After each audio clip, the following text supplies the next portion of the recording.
Salut à tous! Dans cette vidéo, je vais vous montrer un super montage à réaliser avec n'importe quel multimètre. Pour commencer, il faut démonter le multimètre.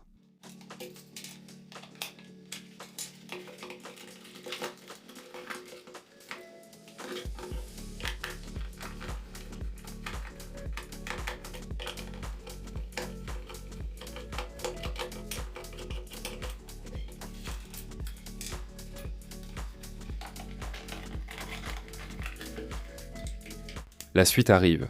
Pour l'instant, nous n'aurons besoin que du couvercle du multimètre. Il faut y faire quelques trous, comme montré dans la vidéo.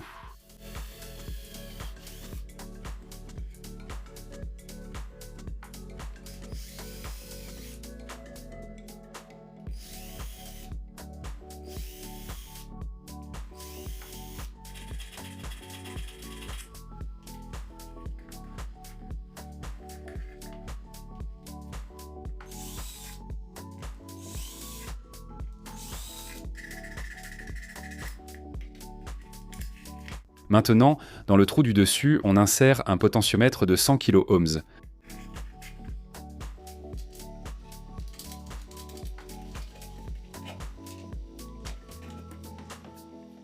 Dans le trou du bas, on insère le connecteur type C et la LED.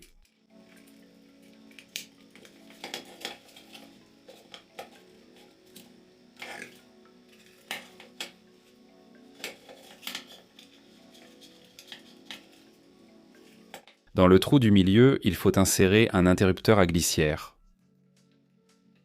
On fixe avec de la colle chaude. Voilà le résultat que j'ai obtenu.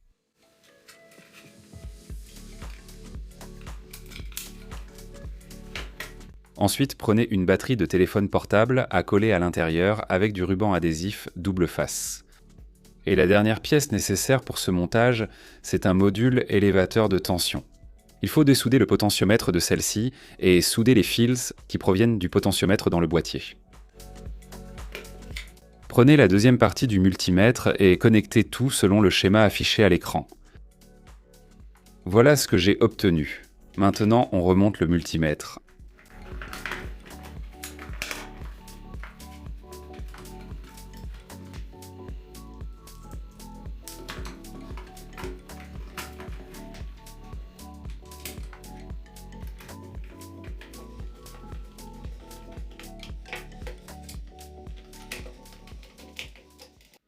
Voilà, le bricolage est terminé. Toutes les fonctions du multimètre marchent comme avant la modification. Mais si on le met en mode de mesure de tension continue, puis qu'on allume l'interrupteur, il se transforme en une petite alimentation de laboratoire. Maintenant, nous pouvons régler la tension de 3,7 volts à 14 volts. Avec un tel multimètre, on peut maintenant connecter et tester différents appareils. Par exemple, prenons une LED et touchons-la avec les sondes. Comme vous voyez, elle s'allume. Maintenant, réglons la tension à 6,3 F et connectons l'ampoule.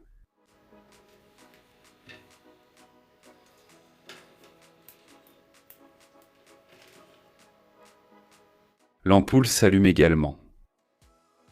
Réglons à 9 volts et connectons un petit moteur.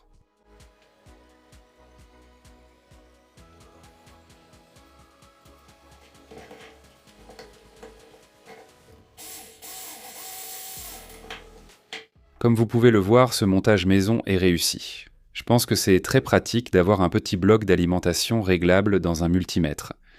Il arrive souvent qu'on veuille brancher un appareil sans avoir la tension requise. Avec un tel multimètre, vous pouvez non seulement mesurer différents paramètres, mais vous aurez aussi toujours sous la main une petite alimentation réglable. La LED sert à indiquer que le multimètre est en mode alimentation. En basculant l'interrupteur, il fonctionne à nouveau comme avant. Chargeons-le. Vous pouvez recharger la batterie interne à l'aide d'un chargeur de téléphone portable classique. La carte de protection est déjà intégrée dans la batterie.